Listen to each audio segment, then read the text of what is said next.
A piercing wind howls through the snow-laden pines, drowning out all signs of life in the remote wilderness of the Canadian Rockies. In this frozen wasteland, a group of unsuspecting friends embark on a winter camping trip, blissfully unaware of the ancient evil that lurks in the shadows. Little do they know, their journey will soon descend into a nightmare beyond their wildest fears. For in these woods, hunger is a living, breathing entity, and it craves human flesh.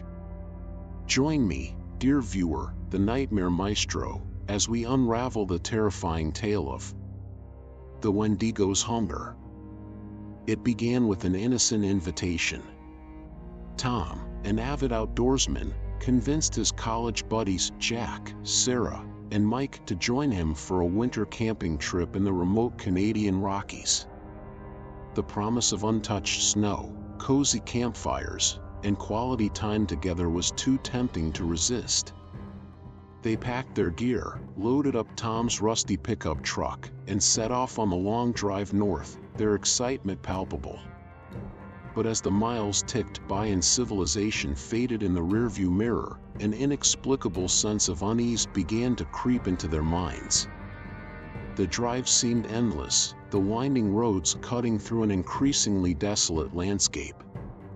The friends tried to keep the mood light with silly car games and shared memories, but the oppressive silence of the wilderness slowly seeped into the vehicle.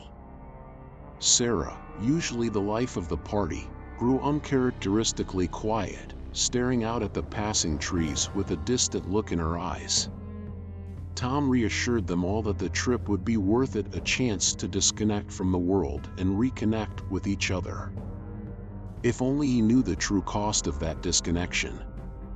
As dusk settled over the mountains, they finally reached the remote cabin Tom had rented for the weekend. Nestled in a clearing surrounded by towering evergreens, the wooden structure looked like something out of a fairy tale, quaint, charming, and utterly isolated. The friends hauled their supplies inside, marveling at the rustic interior with its crackling fireplace and cozy furnishings. Mike joked about the lack of cell service, but Tom assured them it was all part of the authentic experience. They settled in for the night, blissfully unaware of the glowing eyes watching them from the tree-line. Sarah bolted upright in bed, heart racing, unsure what had torn her from sleep's embrace. The cabin was dark and quiet, save for the soft breathing of her friends in the nearby bunks. As her eyes adjusted to the gloom, she caught a flicker of movement outside the frosted window, a shadowy figure darting between the trees. She blinked, and it was gone. Uneasiness gnawed at her gut as she lay back down, trying to convince herself it was just a trick of the light. But deep down, Sarah knew something was out there in the darkness, watching, waiting. Morning arrived with a bitter chill, the world outside blanketed in fresh snow. Over a hearty breakfast, Tom eagerly laid out the day's plans, a snowshoeing trek through the pristine wilderness.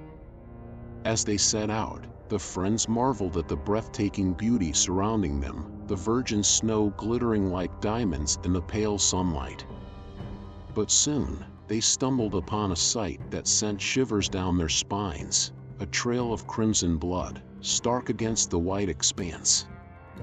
It led to the mangled remains of a deer, its flesh torn and bones exposed. The kill was fresh, and disturbingly close to their cabin. Unnerved, the group hurried back to the safety of the cabin. As they warmed up by the fire, Tom hesitantly shared the local legends he'd heard about these woods, tales of a malevolent spirit known as the Wendigo. According to the stories, this creature was once human, transformed into a gaunt, skeletal monstrosity by an insatiable hunger for human flesh.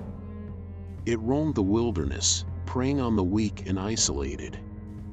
The friends laughed it off as mere superstition, but Sarah couldn't shake the image of those glowing eyes in the darkness. The seed of fear had been planted. As the day wore on, the temperature outside plummeted, and a fierce blizzard descended upon the mountains. The howling winds battered the cabin, rattling the windows and sending icy drafts through every crack. The friends huddled together for warmth, telling stories and playing card games to pass the time. But as the storm raged on, their supplies began to dwindle. The realization dawned on them: they were trapped, cut off from the outside world, with no way to call for help. And in the distance, barely audible over the wind's wailing, a haunting cry echoed through the trees. Days turned into nights, and the blizzard showed no signs of relenting.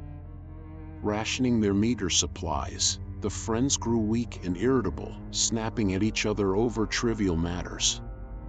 But it was Jack who began to unravel first. He became withdrawn, locking himself away for hours. When he did emerge, his eyes were glazed, his speech incoherent. The others tried to reason with him, but Jack seemed lost in a world of his own, a world ruled by an insatiable hunger. And in the fleeting moments when he thought no one was looking, that hunger found its focus: his friend's vulnerable flesh. It happened without warning. A piercing scream shattered the stillness of the night, jolting Sarah awake in a cold sweat. In the flickering light of the dying fire, she beheld a sight that made her blood run cold.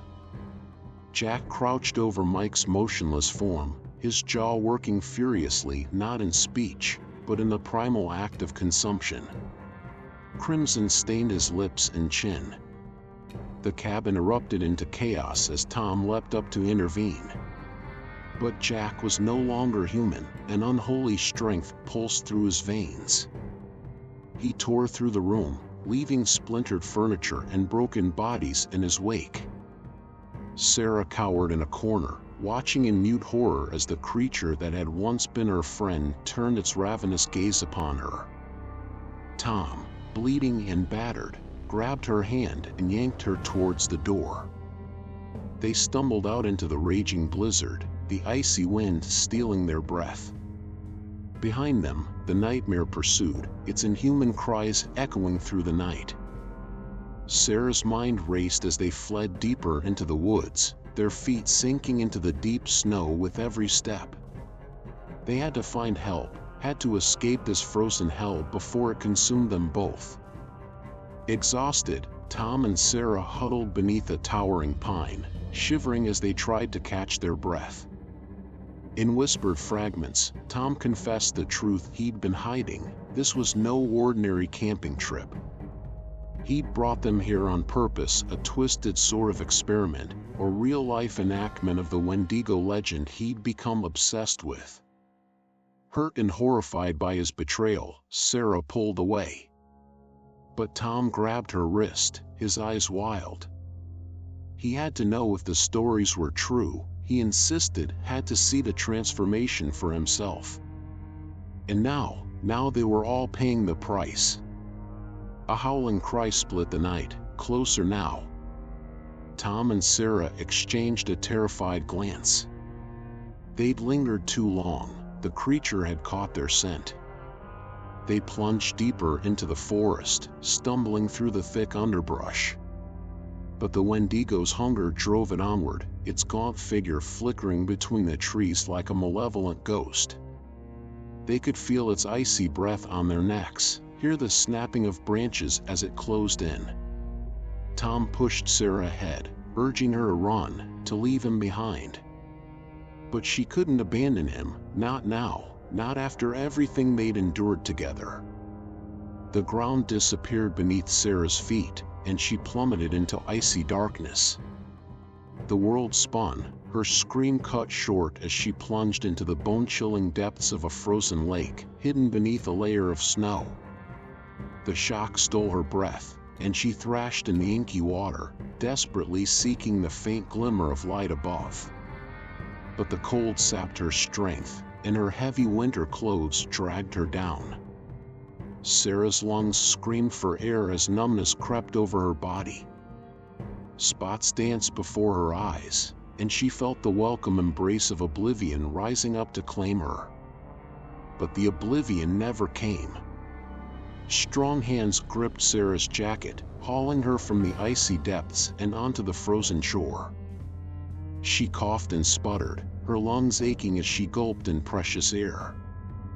But when her vision cleared, it wasn't Tom's face hovering over her, it was Jack's, or rather, the twisted, gaunt visage of the creature he'd become.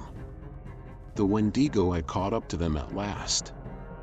And as she stared into its glowing eyes, Sarah heard a voice whispering in her mind a siren's call, urging her to give in to the hunger that gnawed at her own soul. Tom burst from the tree-line, a broken branch clutched in his frostbitten hands. He charged at the Wendigo, desperation fueling his every step. But the creature was too fast, too strong. It swatted him aside like a rag doll, sending him crashing into a snowdrift. Sarah watched in helpless horror as the Wendigo loomed over Tom's crumpled form, its skeletal fingers twitching with anticipation. And in that moment, she understood the choice that lay before her: give in to the hunger, embrace the transformation, or watch her friend be devoured before her eyes. The voice in her head grew louder, more insistent. It promised an end to the pain, the cold, the fear. All she had to do was let go. Sarah squeezed her eyes shut, hot tears freezing on her cheeks. She couldn't do it, couldn't condemn Tom to a fate worse than death. With a scream of defiance, she pushed herself to her feet and charged at the Wendigo, tackling it away from Tom's prone form. They tumbled through the snow in a tangle of limbs, the creature's icy flesh searing her skin. But even as she fought, Sarah felt a change come over her, a gnawing emptiness in the pit of her stomach, a red haze descending over her vision. The hunger was rising, and it demanded to be sated. Tom watched in mute horror as Sarah and the Wendigo grappled in the blood-stained snow. He saw the moment when something shifted in her eyes, when the last vestiges of humanity slipped away, replaced by a feral, predatory gleam. With an inhuman snarl, Sarah sank her teeth into the Wendigo's throat, tearing through the icy flesh with a savage hunger. The creature let out a piercing shriek, thrashing beneath her, but Sarah held fast. She drank deeply of its essence, feeling the hunger within her crescendo to a deafening roar. And as the Wendigo's struggles grew weak and then still, Sarah knew that she had won. But at what cost? The blizzard had passed, leaving an eerie stillness in its wake. Tom staggered through the snow-laden forest, his breath coming in ragged gasps. He had to get away, had to find help, had to escape the nightmare that had consumed his friends. But with every step, he could feel the icy tendrils of the Wendigo's influence slithering into his mind, whispering dark promises of power and satiation. Behind him, a twig snapped, and Tom spun around, his heart leaping into his throat. There, amidst the skeletal trees, stood Sarah, but not the Sarah he once knew.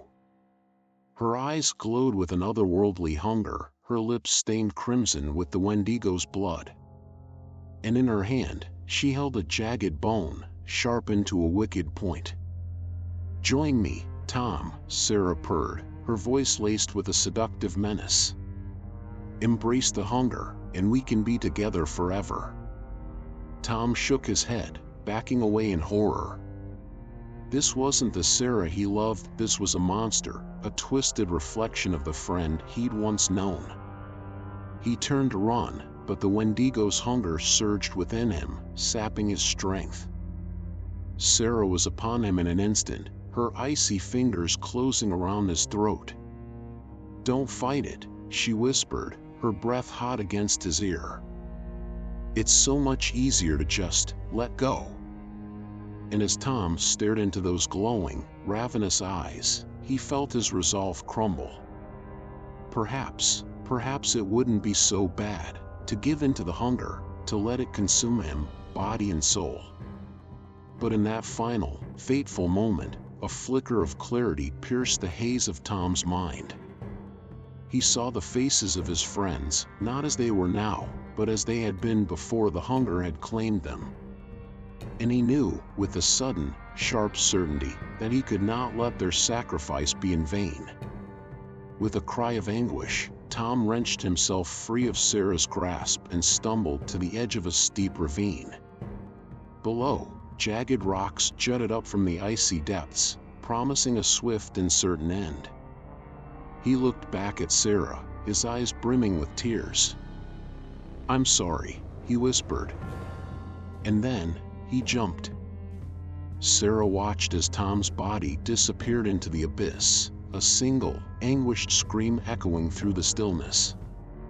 For a moment, she stood frozen, the hunger within her warring with the last shreds of her humanity. But as the echo of Tom's cry faded into silence, so too did the flicker of the girl she had once been. The Wendigo's hunger surged forth, consuming her utterly, until there was nothing left but an insatiable emptiness.